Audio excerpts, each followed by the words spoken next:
All right, so now that we've seen all the places where we can include CSS in order to change the style of our website, then now is a good time to review the CSS syntax.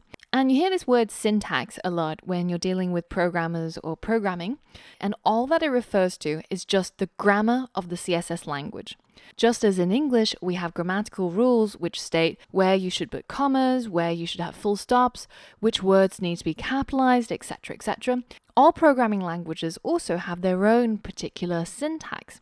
So let's take a look at what CSS looks like. Now, the first thing that you'll see is the selector, and this comes at the beginning of the CSS rule. And then comes a pair of curly braces, inside which is where your CSS rules are going to reside. And the rule will change the appearance of some property and give it a new value. And each rule has to end with a semicolon at the end. And that is kind of equivalent to the full stops that we see in our English sentences. Essentially, the selector is basically just the who. So who is it that you want to modify in your web page? Is it the H1? Is it the paragraph tags? Is it the image tags? Whose style do you want to change? And the next part is the property. And this is the what. What about that H1 do you want to change? Is it the background color? Is it the text color? Is it its position? And finally, we've got the value, and that is the how. So how do you want to change the background color of the H1? Do you want it to be blue? Do you want it to be red? And that's the value that you're going to give in order to change it. So whenever you get stuck thinking about CSS, this is a good time point in the video to come back to, just to remind yourself what are each of the parts inside the CSS code that you are changing in order to affect the style. So let's look at a real life example. Here I have a website that is dedicated to the true love of my life, which is bacon. And all that I've got in this website is an H1 for the I love bacon heading.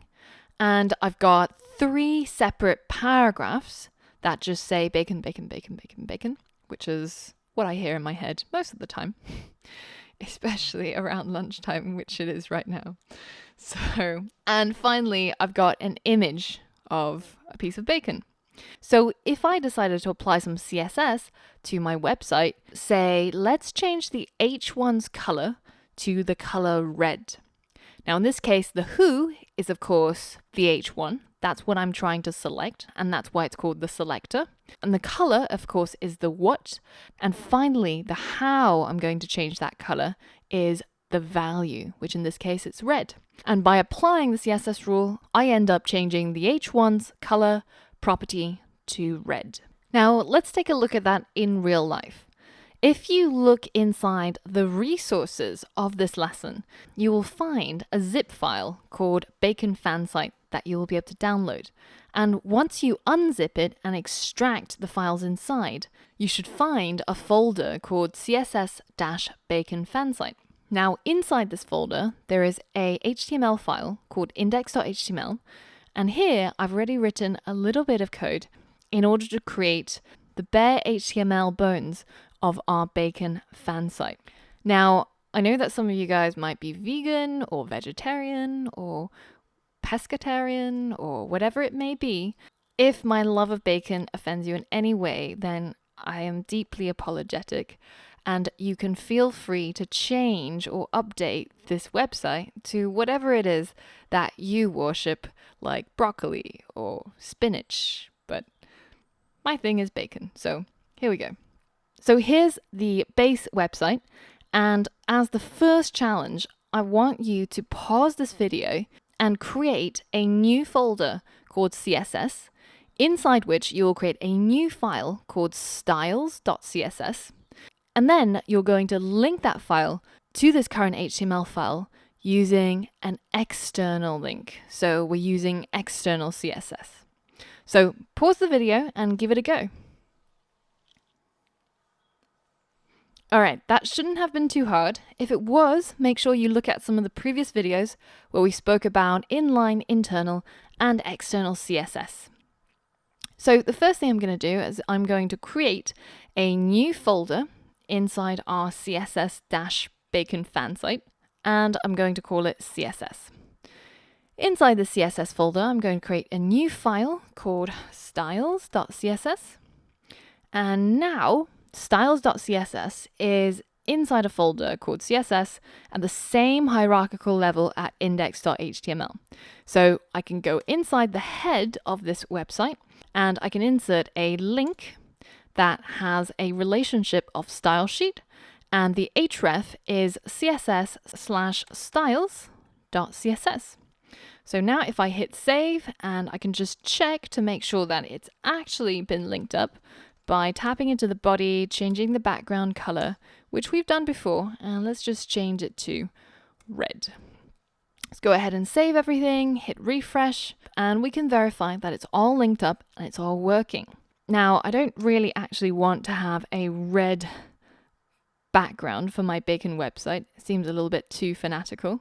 But instead, we're going to add that CSS rule that we saw earlier on, where we change the text color of the H1 to a red color. So first things first, who am I trying to change? It's of course going to be the H1 in this case.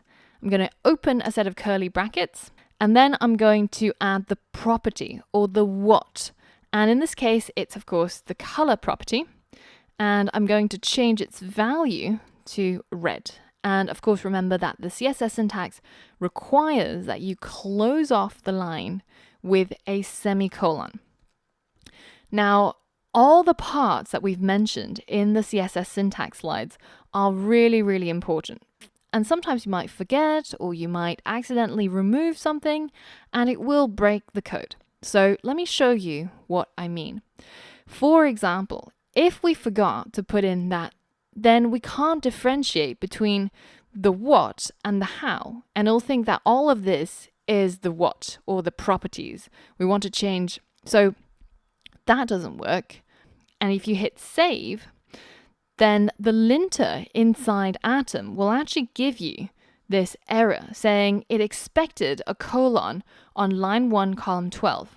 So you can see your lines and columns down here, and you can see that currently we're on line 1, column 11. So this is line 1, column 12. And this is where it expected a colon. Now, with the colon, if we refresh our website, you can see that it changed our H1 to have a red text color. But without that colon, then you can see that it doesn't affect the style at all. It's not a valid CSS rule. So let's put that colon back in, and let's go ahead and add another rule to modify our H1. Let's change the font size to something really, really huge. Let's say 200 pixels. So let's hit save, let's refresh. You can see we've got this massive title saying, I love bacon. So you can have more than one rule that's applied to the same selector. And very often you'll actually apply many, many rules to the same selector. And you can either have them in line, but as you can imagine, as you get more and more rules, you're going to run out of space pretty quickly. So by convention, most people will write CSS with the selector, the open curly bracket, then each CSS rule will go onto a new line.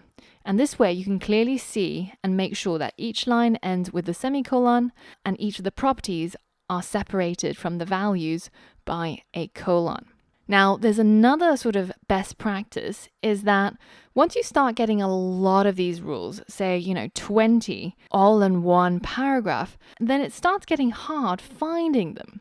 So usually the best practice is to keep all of these rules in alphabetical order. And in fact, if you put font size before color and you hit save, Atom will actually give you a warning telling you that the linter advises that the best practice is have all of your properties in alphabetical order. That way, when you come to debugging or trying to figure out what's going wrong, then it'll be much, much easier to find each and every property that you're looking for. Now, as you might have seen, it's quite easy to find the who because we're just looking at the HTML element, for example, the h1 tag, and we're simply ignoring the angle brackets of the tag, and we're just picking up on the name of the HTML element to use as our selector. Now, as a challenge, I want you to change the background of this bacon image to red as well. So take a look at the index.html and implement your CSS code inside styles.css. So pause the video and give that a go. All right, so how did that go? Now, of course, the easy part is the who in this case, which is the image tag. And we're not including any of the other attributes like source or alt text, etc. We're just interested in that red part, which is the name of the HTML element. So we're going to go into our styles.css and we're going to target our selector, which is, of course, the image tag.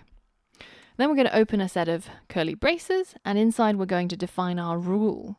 And the property that I wanted you to change for the image was its background color, and we want to change it to red as well. So let's hit save and let's hit refresh, and you can see we've now got a bacon image that has a red background. Now at this point it seems easy to see how to find the who, right? The image or the p tag or the h1, whatever it is that you want to change, you simply use it as the selector inside your CSS code. Now, what about the what or the properties?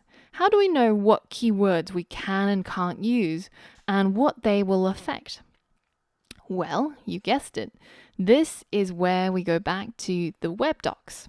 So if you have a look on the MDN homepage and you go to technologies and you go to CSS and then you go to their CSS reference, you can see that it talks about the syntax, but more importantly, it has this entire directory of keywords, which are effectively our properties. So these are the whats that we can change.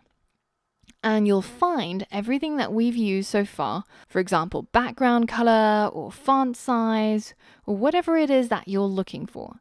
And these are all of the generic properties that you can change using CSS rules. And if you click on each of them, then it'll take you to a more detailed page where it shows you how you can implement the code and what different types of code will do for your styling. So have a play around with all of these different properties and see what other things you can do to make this bacon fan site look more the way that you want it to. And once you're done, I'll see you on the next lesson.